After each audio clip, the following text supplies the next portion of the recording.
Hey, everybody. Welcome to the Bulwark. I'm Tim, and I'm here with the Vice Chairman of the U.S. Senate Select Committee on Intelligence, Senator Mark Warner of Virginia.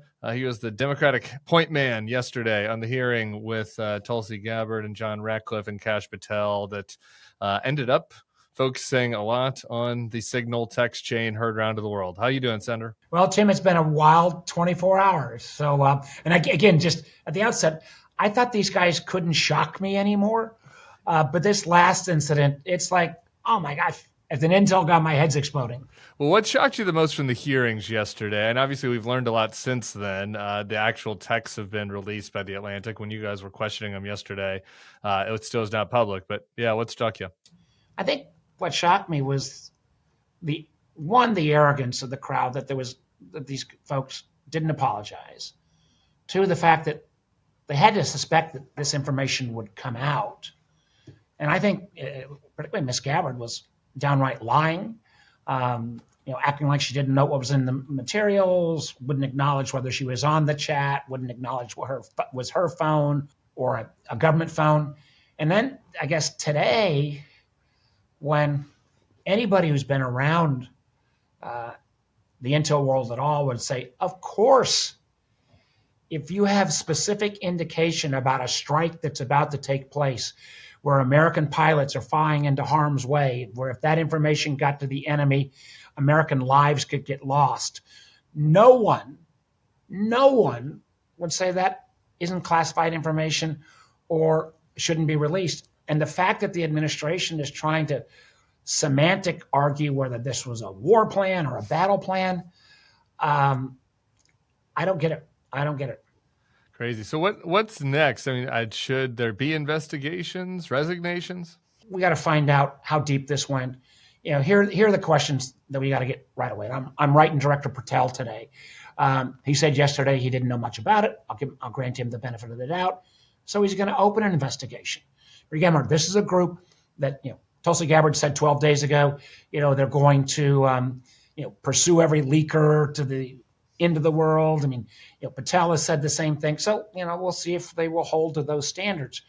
But some of the things we obviously need is we need to know if the phones have been secured and checked for malware.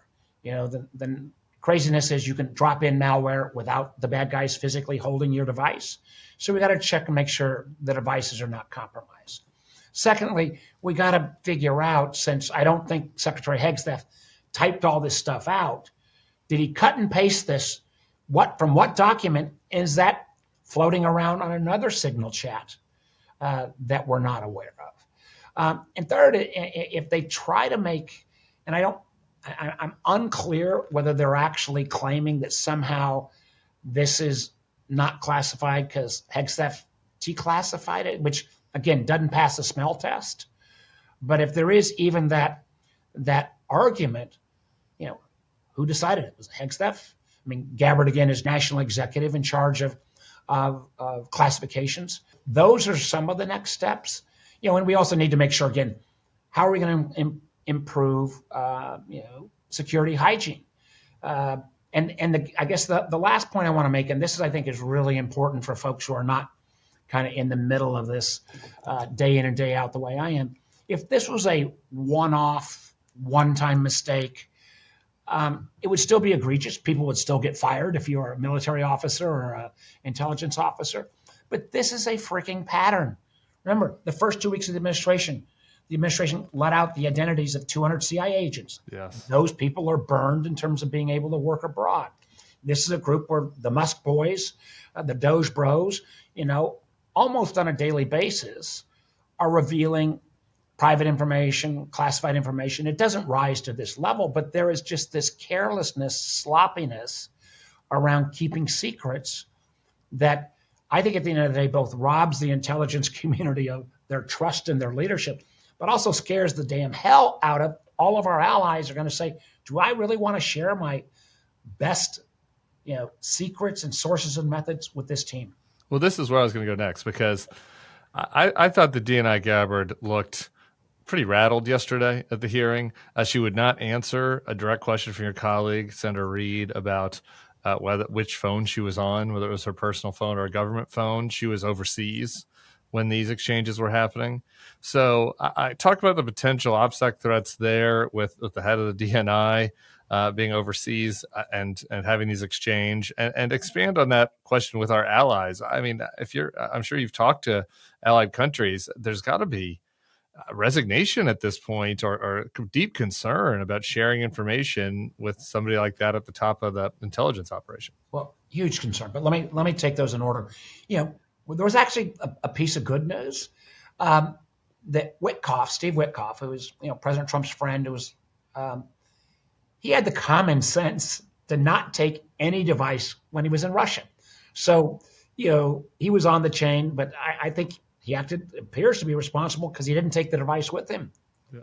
Though we don't know where the device was, and it was still getting war plans sent to it. But yeah, it's better than having it in the Kremlin. It was not for sure. Sitting in a hotel room or even a Faraday bag, in Moscow someplace. Yeah.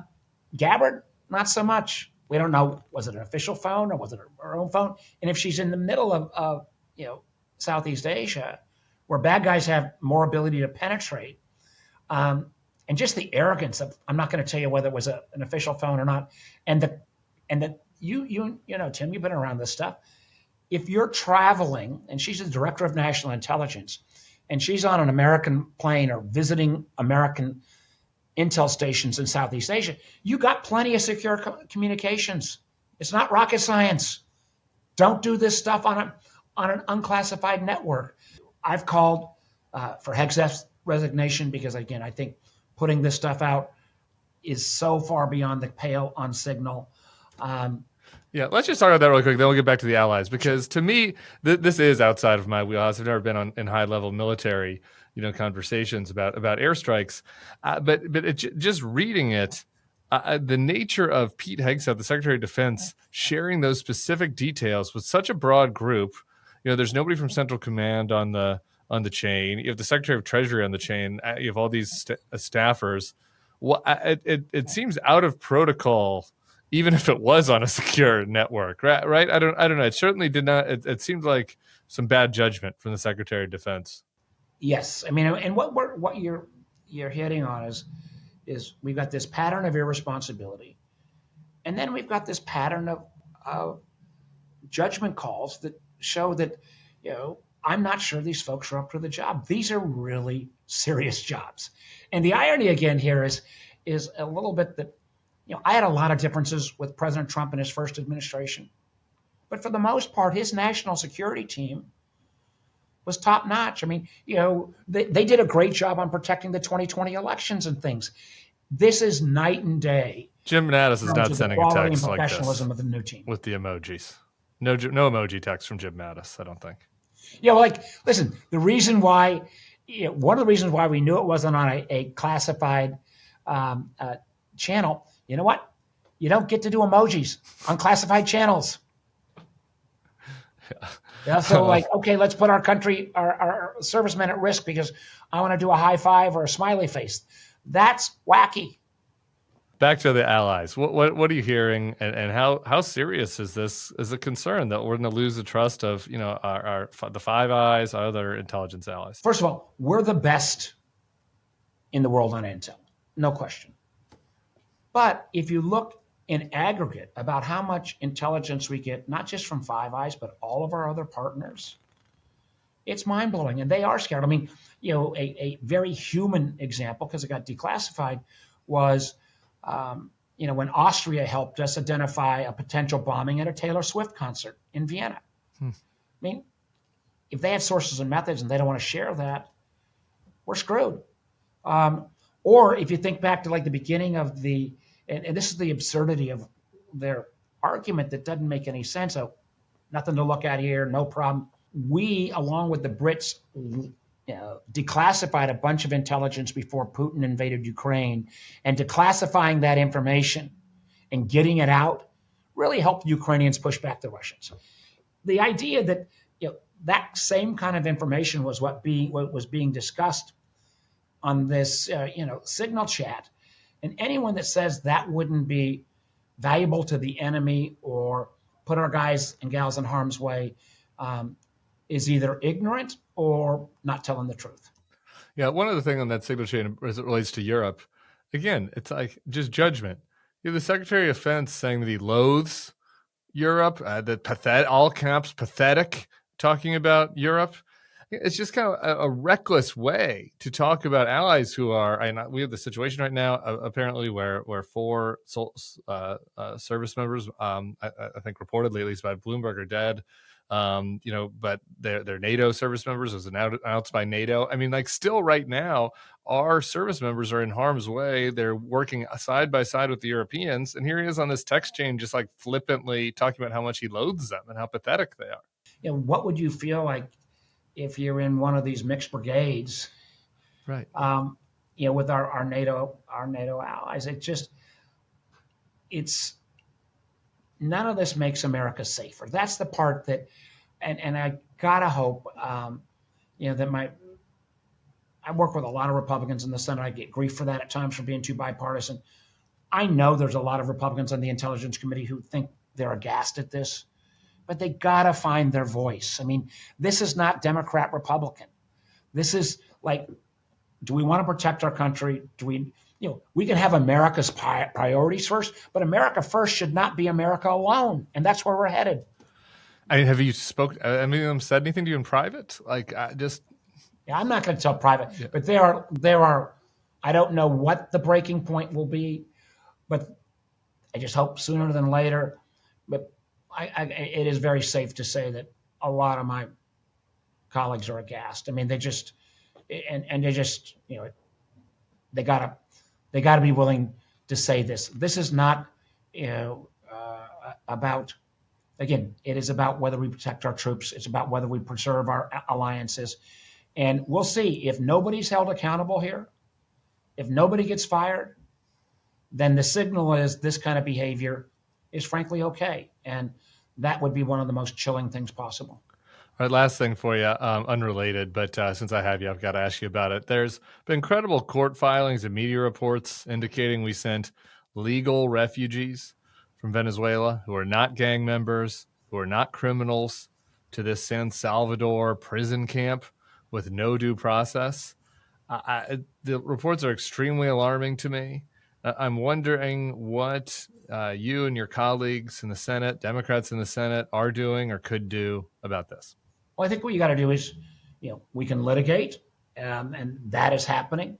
But some of these folks don't have a litigation option if they're in San Salvador and they're not. But in terms of, this is the point I make is, you can litigate, you can protest, or we can try to encourage, for my Senate Republican friends, at least on an issue like this about due process, to vote with us. 3 in the House. It's not, you don't have to move the whole Republican caucus. You just need to say to some folks, hey guys, criminals that are here illegally, absolutely, they should be taken out of the country.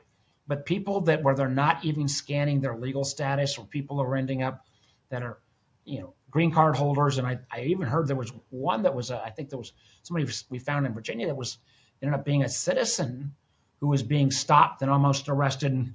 And the irony was he had a Trump sticker on his car. He voted for Trump too.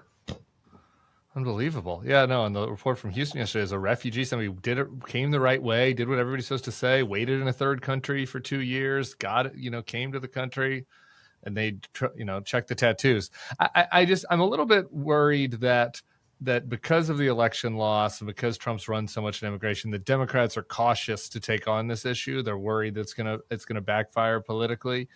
And so I'm just wondering what you make of that, because to me, this is a cut and dry case. I think strong enforcement on the border makes sense. I do think we had a border that was way too open under Biden. But that doesn't mean you're going to throw out the Constitution or legal protections. There still needs to be due process. And that's whether you're a person here as an immigrant, or for that matter, it also, in my mind, means, if you're a law firm, you shouldn't be penalized for who your clients are. That goes against the very foundations. Remember, John Adams actually defended the British soldiers in the first Boston Massacre. Pull a little historical fact out there. Those are the things that makes America special. And I, again, gotta believe people are responding to this. That's why you see the level of protest around the country. I think there will be, again, my Republican friends will find their voice, I hope. If not, we're just going to, we're going to keep protesting, keep litigating, and the price will be paid at the election booth in 26. All right, I hope so. Cannot abandon these folks in San Salvador. All right, thank you, Senator. Come back Thank you, anytime, Tim. all right? Hey, YouTube fam, if you want to support the Bulwark, the best way to do it is by becoming a YouTube Bulwark Plus member. The Bulwark is truly independent. We have no corporate overlords. We're not settling any dumb lawsuits with Trump. By joining, you help support our work, and you can get a bunch of perks right here on this platform. Ad-free content, bonus videos, live streams, and some emojis of me, which I guess some people want. So come join, come hang out, become a Bulwark YouTube Plus member, and I'll be seeing you in the comments. So behave.